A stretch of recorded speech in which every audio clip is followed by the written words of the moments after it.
जय श्री राम, जय श्री राम, जय श्री राम। हम सनातनियों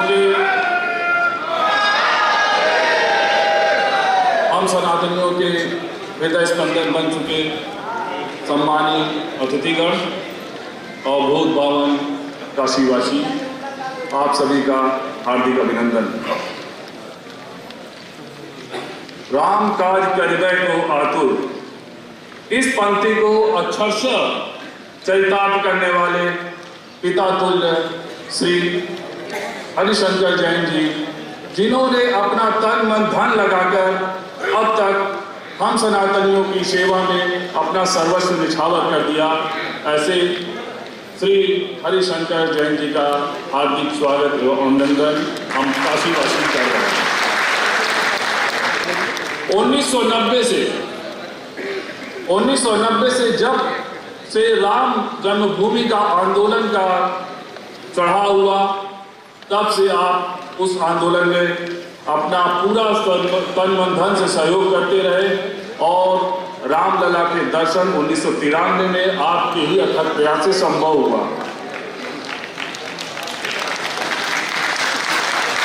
ऐसे ही लखनऊ का लक्ष्मण टीला हो या फिर मध्य प्रदेश के धार जिले के स्वस्ति माता का मंदिर या आगरा का तेजो महल हो या फिर कुतुब मीनार के बगल का ढांचा, श्री कृष्ण जन्मभूमि के आप बहुत ही अच्छी चुनौती पेश करके, याचिका दायर करके उसमें बहुत हद तक एक सफलता भी प्राप्त कर चुके हैं। यह तो एक मंदिर का पक्ष रहा, लेकिन हम सनातनियों के लिए धार्मिक रूप से जो सामाजिक परिप्रेक्ष्य में मजबूती प्रदान करने के लिए आपने बहुत ही अपनी ही वृत्ति में रहकर बहुत ही कार्य किया, जिसमें कुछ का उदाहरण मैं कर दूं। जगत गुरु शंकराचार्य जी हम सनातनियों के सबसे प्रमुख धार्मिक गुरु होते हैं। कुछ को मालूम भी होगा, कुछ अभी अज्ञात भी होंगे। उनकी रिहाई में आपने ही महत्वपूर्ण भूमिका निभाई थी। एक बार कुछ ऐसे मुख्यमंत्री हो जाते हैं, ऐसे सामाजिक ताना बाना हो जाता है, तो आपने ही शंकराचार्य जी के रिहाई में अपनी अग्रणी भूमिका निभाई थी। काशी के बम ब्लास्ट में तत्कालीन सरकार ने आतंकियों को छोड़ने का फैसला कर लिया था,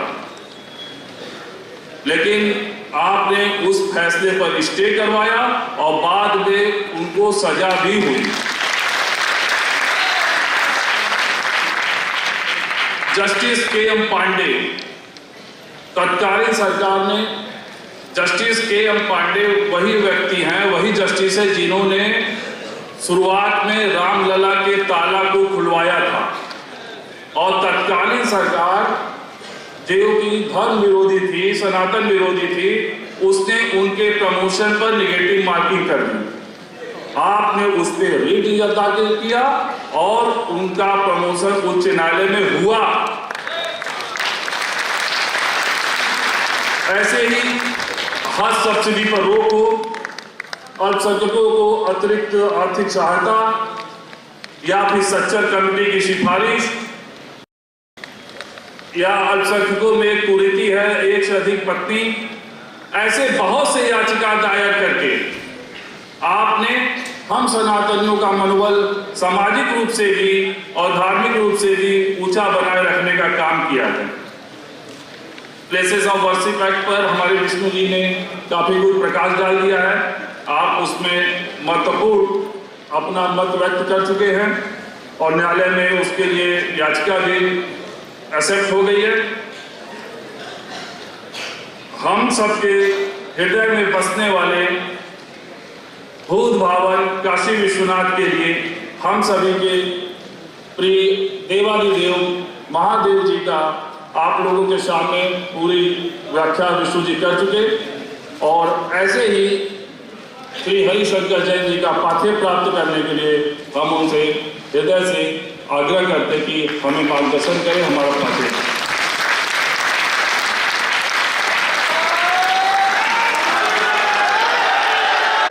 सर्वप्रथम इस काशी की पवित्र नगरी की भूमि को मैं सबसे प्रणाम करता हूँ। काशी नगरी भगवान शिव की लाखों साल पहले बसाई गई नगरी है। यह धर्म के लिए, हिंदू सनातन धर्म के लिए बहुत महत्वपूर्ण है। ऐसी धरती को, इस अवमुक्त एरिया को जितनी बार प्रणाम किया जाए उतना काम है। मंच पर विराजमान हमारे अतिथिगण, महान भाव, जिनमें सबसे पहले मैं नाम माननीय सुशील पंडित जी का लेना चाहूँगा, क्योंकि उस कश्मीर में जो जिनोसाइड हुआ था उसकी व्यथा को संजोए हुए 1990 से आज तक न्याय के लिए भटक रहे हैं, न्याय दिलाने के लिए भटक रहे हैं। अगर कहूँ कि 2 लाइन की जो उनके ऊपर बिल्कुल डायरेक्ट हिट होती है, चोट पे चोट दिल पे खाए हुए, ऊँट फिर भी मुस्कराए हुए, मौत की वादियों में बैठा हूँ, जिंदगी के लिए जनाए हुए। हमारे हिंदू कुल के पुष्प और श्रेष्ठ माननीय पुष्पेंद्र श्रेष्ठ जी, जो आज पूरे हिंदू समाज की आवाज बन रहे हैं, धड़कन है।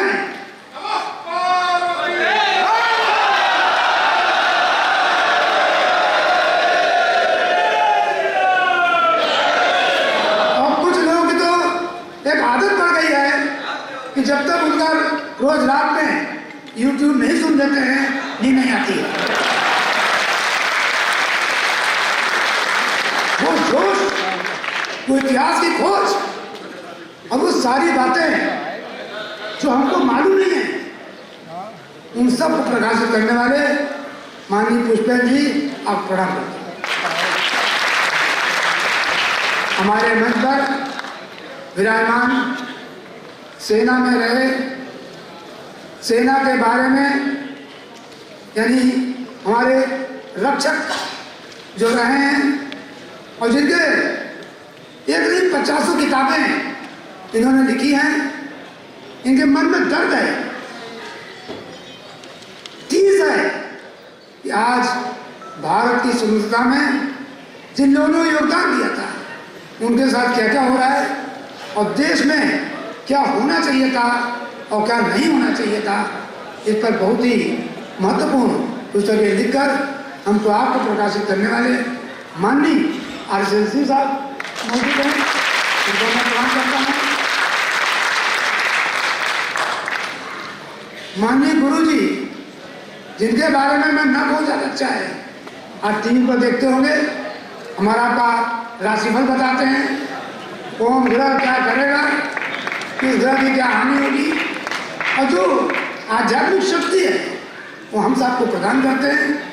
ऐसे माननीय पवन जी, आपको साथ साथ रोटरी क्लब के आयोजन करता, इंडिया फाउंडेशन ट्रस्ट के सम्मानित सदस्यों, मेरे सामने बैठे हुए मेरे अग्रज, मेरे अनुज और मेरे सहकर्मी, सबको प्रणाम।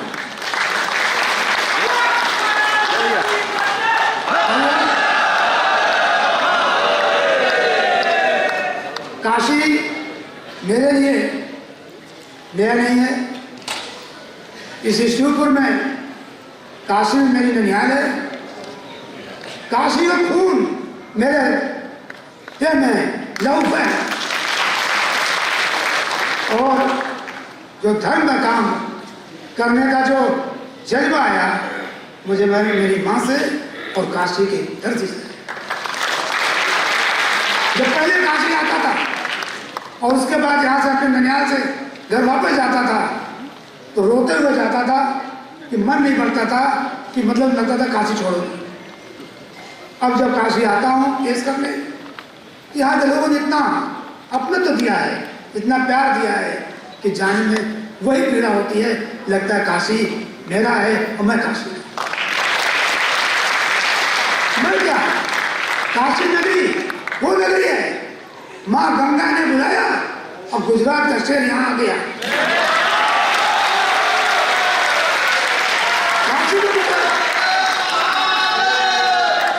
काशी में कुछ है और मुझको उम्मीद है कि काशी से मैं तो भवंडर मत कहूंगा, क्योंकि अब समय भवंडर का आ गया है, जो राजनीतिक भवंडर और भूचाल शुरू होगा, देश में बदलाव की बयान आएगी, हिंदुत्व की लहर आएगी, वो काशी की धरती से।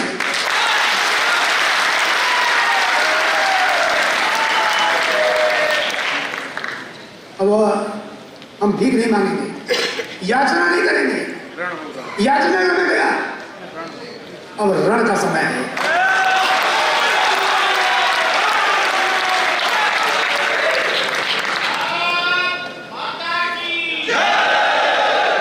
भाइयों, जब मैं छात्र जीवन में पढ़ रहा था तो एक बहुत ही अच्छी कविता थी, बड़ी समय के हिसाब से चल रही थी।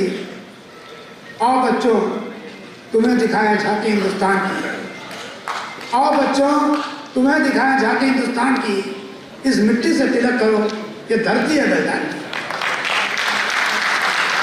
मैं समझ नहीं पाया कि क्या विश्व के किसी भी देश में ऐसी कविता बनी है। ये बलिदान हम ही लोगों ने क्यों दिया,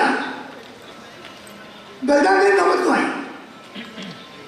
इतिहास पढ़ा, मैंने अपनी माँ से पूछा, और छात्र जीवन में पढ़ते पढ़ते ये पाया कि एक रक्त रंजित इतिहास, बर्बर इतिहास, क्रूर कालखंड का इतिहास एक 800 साल तक लगातार हम हिंदुओं ने साथ।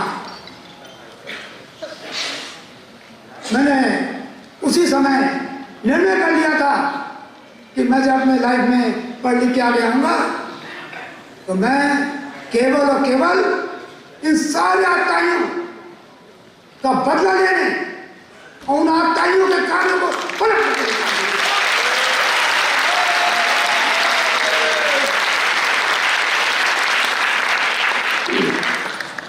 जब मैं इतिहास का अलाउद्दीन खिलजी का इतिहास पढ़ता हूँ, मोहम्मद बिन कासिम को पढ़ता हूँ, मैं इतिहास नहीं सुना रहा हूँ, पर जो भी कथाएं पढ़ता हूँ, जो जौहर हुआ था, जिस प्रकार से यहाँ पर औरतों बच्चों से अन्याय हुआ था, मंदिरों को तोड़ा गया था, नष्ट किया गया था, वो देखना, उसको सोचना, ये बहुत बड़ी त्रासदी थी।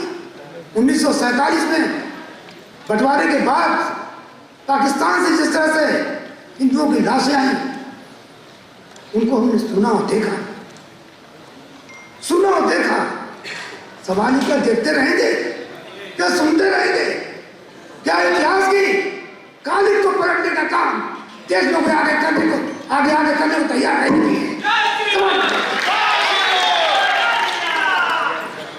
जब मैं वकालत में आया, कुछ दिनों तक 10-15 साल अपने पैर पर खड़े होने में लग गए, पर जैसे ही 1990 में श्री राम जन्मभूमि का आंदोलन प्रारंभ हुआ, मैं उस आंदोलन में भगवान राम की कृपा से आने का सौभाग्य प्राप्त हुआ और 2019 तक बराबर उसमें रहा।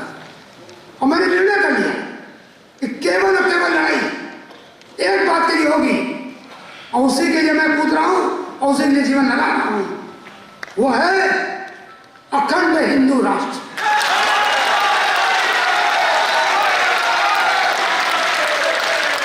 हिंदू राष्ट्र के कम हमको कोई भी मंजूर नहीं है। जब हम हिंदू राष्ट्र की बात करते हैं तो धर्म आधारित हिंदू राष्ट्र की बात करते हैं, तालिबानी हिंदू राष्ट्र की बात नहीं करते, धर्म आधारित हिंदू राष्ट्र की बात करते हैं।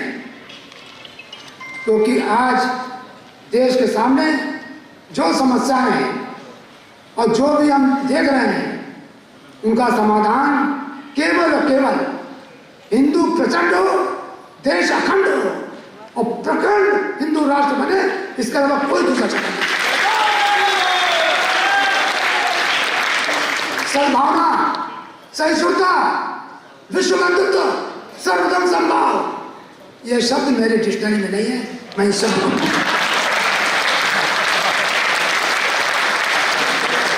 कैसी सहिष्णुता, हम सहिष्णु बने रहे, हमारे मंदिर टूटते रहे, हम देखते रहे, और जरा भी बोले कि भैया हमारी कोर्ट में जाए कि कोर्ट के थ्रू हम अपनी मंदिर वापस ले लें, तो कहे नहीं भाई ये तो सांप्रदायिक है, सहिष्णुता खत्म हो रही है।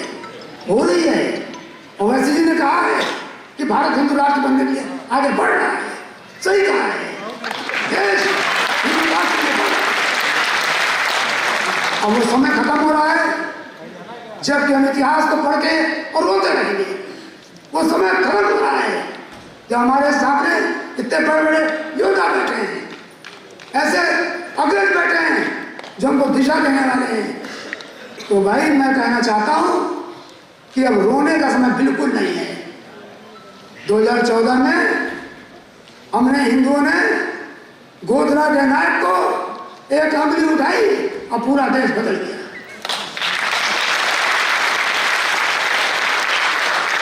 और ये देश बिना हिंदू राष्ट्र बने इस देश की समस्या का समाधान नहीं।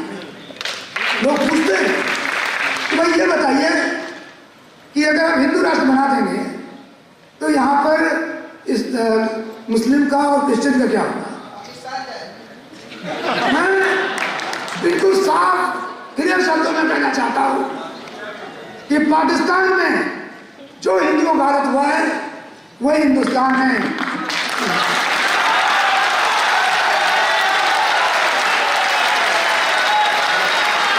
हमारे भी बाजू में किसी अन्याय को लगातार सहते रहना, आने वाले इतिहास को गंदा करना, ये बहुत बड़ा पाप है। और कम से कम अपनी जिंदगी में मैं और हमारे साथी अब वो पाप नहीं करने वाले, न होने देंगे। भाइयों, हिंदू राष्ट्र बनेगा और मुझे पूरी उम्मीद है कि 2027 में हिंदू सत्ता आ जाएगी।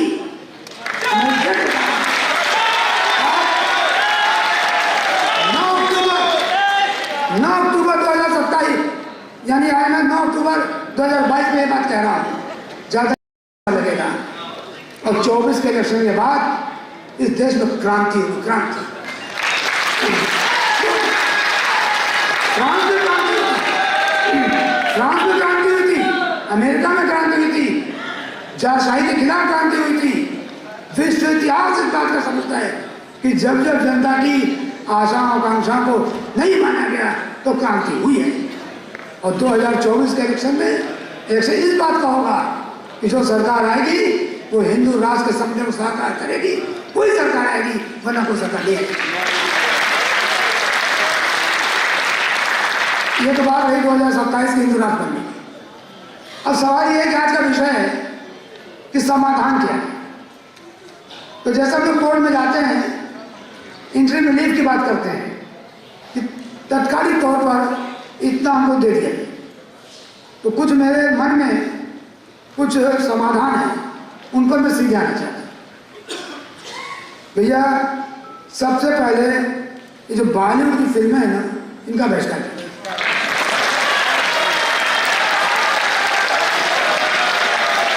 बॉलीवुड की फिल्में हमारी सभ्यता और संस्कृति को नष्ट कर,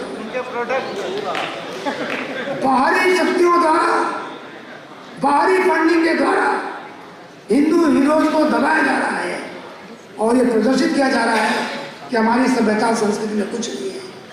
तो सबसे पहले हम वही फिल्म देखेंगे जिसमें हिंदू प्रमुख रूप से होगा और जो भारतीय सभ्यता और संस्कृति के अनुकूल होगी।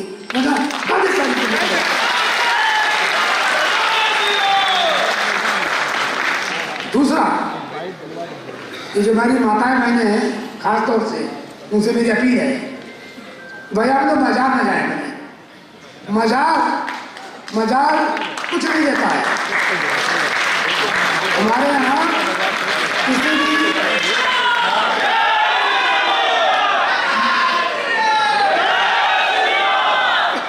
शास्त्र में मृत शरीर को छूना अशुद्ध मानते हैं। आप वहाँ जाते हो, मैं उसके बारे में ज़्यादा नहीं कहना चाहता, पर वहाँ किससे शोषण होता है और क्या क्या होता है। तो सबसे पहले अपील है कि मेरे भाइयों बहनों, मजार पर जाना छोड़ दीजिए, बिल्कुल उसको पक्का करिए। तीसरी बात, हम जो भी खरीदारी करेंगे और जहां तक हो सकेगा अपने लोगों से करेंगे।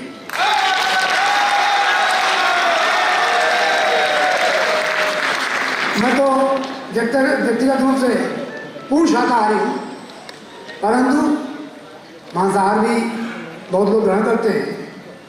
उसमें एक बात की बड़ी महत्वपूर्ण है कि हिंदू हलाल का मीट कैसे खाएगा।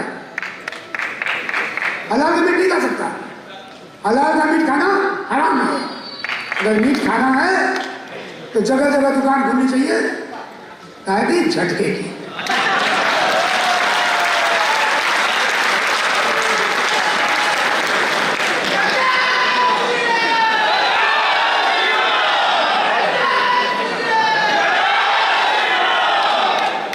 हमारे नाव, जिसको हम लोग गाँव में ठाकुर बोलते थे, वो विलुप्त हो रहे हैं। सैलून खुल रहे हैं, और उन सैलूनों के जरिए क्या क्या हो रहा है सब आपको मालूम है। धूप लगाकर सैलून होती है, सबको मालूम है। सैलून बंद हो, हमारे नाई की दुकान ज़्यादा से ज़्यादा खुले। इसी तरह से जो भी कार्य में जहाँ हम अपने लोगों की दुकानें अब व्यवसाय करवा सकते हैं, उनको करवाएंगे। इसके बाद एक जो सबसे बड़ी बात आती है, हिंदू में जब कोई नेता सुधार करने चलता है तो सबसे पहले कहता है कि यहाँ पर जनसंख्या नियंत्रण कानून बन जाए। भाई मेरा विरोध है। जनसंख्या नियंत्रण कानून अगर आप बना देंगे तो हिंदू की जनसंख्या जो है और कम हो जाएगी। क्यों? क्योंकि वो अब लागू नहीं कर पाएंगे उन पर, कभी लागू नहीं कर सकते। 4 शादियां हो सकती है, 5 हो सकती है, 6 हो सकती है, और से बच्चे हो सकते हैं, तो वो कोई सोल्यूशन नहीं है।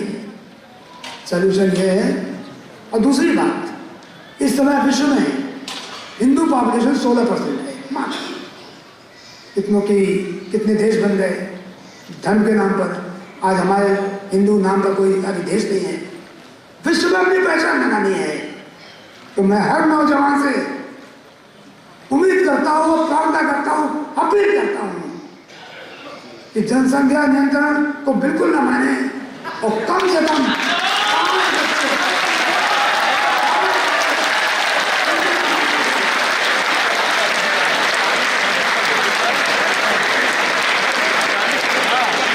अगर हम चार हमारे 24 बच्चे को अल्लाह खिला सकता है, तो हमारे 5 बच्चों को हमारे भगवान भोलेनाथ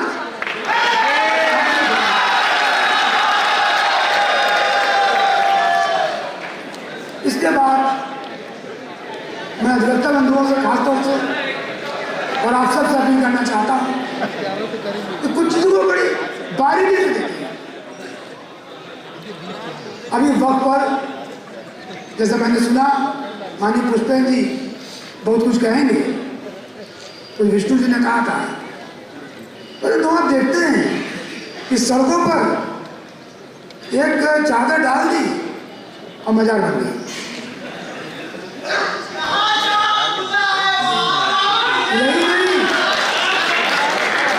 यही नहीं, रेलवे पुल पर, रेलवे प्लेटफॉर्म पर मजार डालकर कहीं मस्जिद बनाकर सरकारी जमीनों पर कब्जा होता है। इसके लिए क्या करेंगे? इसके लिए जितनी अवैध मजारें मस्जिद बनी हो सबके लिए दीजिए।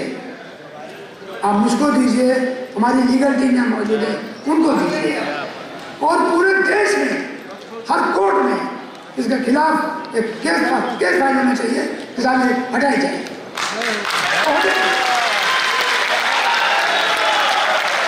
ज़्यादा दिनों की बात नहीं है, पिछले 1 साल, ठीक 1 साल पहले, पिछले 8 अक्टूबर की बात है, आपने सुना होगा शहीद चंद्रशेखर आजाद पार्क प्रयागराज में, वहाँ पर मैं पर घूमने गया था, तो मैंने देखा शहीद चंद्रशेखर आजाद पार्क, बड़ी खुशी हुई भाई।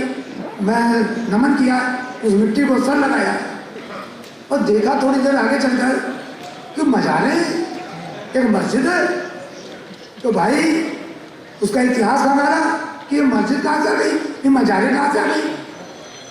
उसके खिलाफ केस किया और आप ताजुब करेंगे, पिछले करीब 14 मजारे, 2-3 और कमरे और एक मस्जिद माननीय इलाहाबाद उच्च न्यायालय के आदेश से 6/7 अक्टूबर 2021 को साफ कर दिया।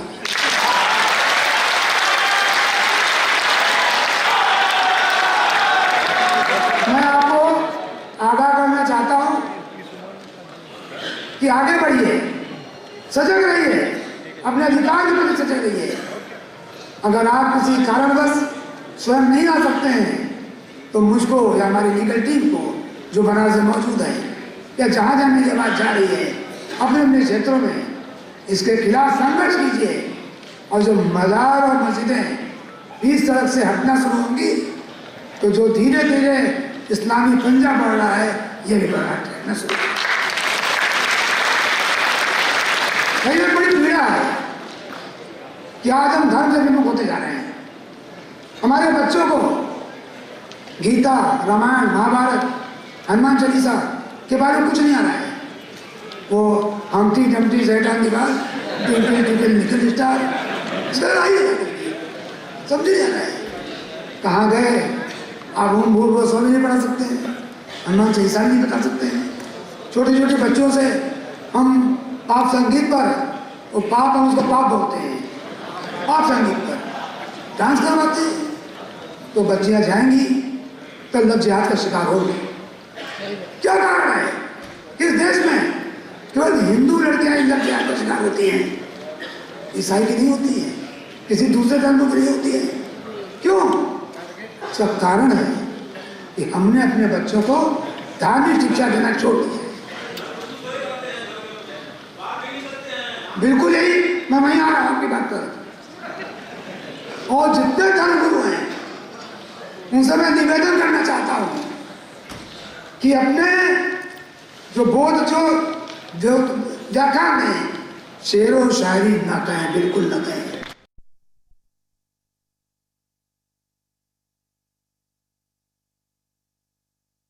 एक पैसा भी अगर किसी प्रकार से अगर दिखे कि वो विमुख हो रहे हैं तो उनका बहिष्कार होना चाहिए।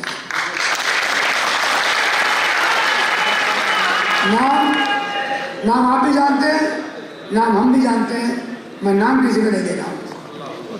एक यूट्यूब सुन रहा था अभी 2 दिन पहले, एक मौलाना साहब की तकरीर सुन रहा था। क्या बढ़िया तकरीर थी, ऐसी तकरीर थी कि सोया हुए आदमी उठकर खड़ा हो जाए। क्यों भाई, क्या बात है? केवल हमारे महात्मा गद्दी पर बैठ के पैसा लेने के लिए वो क्यों नहीं ऐसी तकरीर कर सकते हैं? क्यों नहीं हिंदू जनता को जगा सकते हैं? क्यों नहीं बता सकते हैं कि हमारे शास्त्रों में लिखा है अहम ब्रह्मास्मि, मैं ही ब्रह्म हूं। कहता है कि मैं उनका मैसेंजर हूं, हमारे रसूल हैं। अरे हमारा तो भगवान कृष्ण साक्षात कहा है। क्यों नहीं कर सकते कि हिंदू धर्म सर्वश्रेष्ठ है? दुनिया में जितने धर्म है सबसे सर्वश्रेष्ठ हिंदू धर्म सनातन। कहाँ लिखा है कि हम अपने धर्म को सर्वश्रेष्ठ नहीं कर सकते हैं? सर्वश्रेष्ठ कहने का अधिकार क्या केवल मुस्लिम और क्रिश्चियन को है? बिल्कुल, ये अधिकार हमको भी है। इसके साथ जो कानूनी प्राविधान है, हमको सरकार से डिमांड करनी होगी कि संविधान में जो अनुच्छेद 30 है, जो अल्पसंख्यकों को स्पेशल अधिकार दे रहे हैं, इसको समाप्त किया जाए। आपको ताजुब होगा, अल्पसंख्यक वर्ण केवल अनुच्छेद 30 में आया है और किसी प्रकार से सरकार को कोई कि स्पेशल अनुदान मुस्लिम को या किसी माइनॉरिटी को देने का नहीं है, परंतु केंद्र सरकार आज से नहीं बहुत सालों से करीब इस समय 5,000 करोड़ रुपया का अनुदान अल्पसंख्यकों को दिया जा रहा है। और किससे दिया जा रहा है? हमारे आपके टैक्स पेयर मनी से दिया जा रहा है।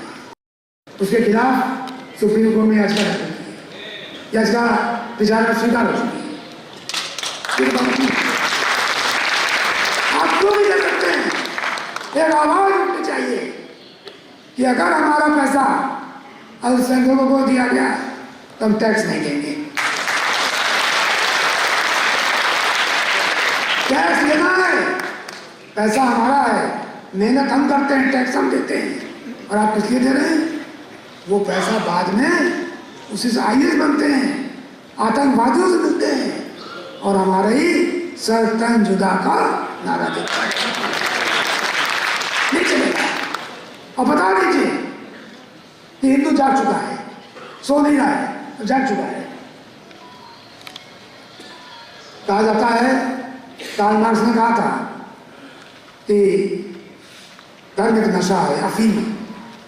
सही कहा था, बिल्कुल सही कहा था। काशी नगरी में धतूरा का राज है, भोले की नगरी है।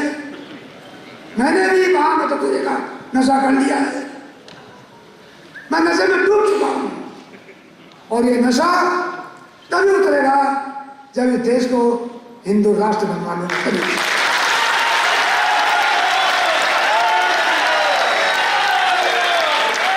अभी मेरे बाद बहुत गणमान्य, बहुत विद्वान लोग बैठे हुए हैं। मैं ज़्यादा समय न लेते हुए क्यों इतना कहना चाहता हूँ कि हम आप सब एकता बनाए रखें, सजग रहें, जागते रहें और ये देखें कि जहाँ जहाँ जो अन्याय हो रहा है, जो गलतियाँ हो रही हैं, उन सब के विरुद्ध न्यायिक प्रक्रिया से, न्यायिक ढंग से जो लड़ाई हो सकती है वो की जाए। और साथ साथ सजग लोकतंत्र में सजग नागरिक की हैसियत से पार्लियामेंट को, सरकार को समय समय पर जो समस्याएं आ रही हैं, जो हमारे सामने जो अवैधानिक कार्य हो रहे हैं, उनके लिए सरकार को बताया जाए, सरकार को सूचित किया जाए। इसी साथ मैं अपनी वाणी को विराम देता हूँ। जय हिंद।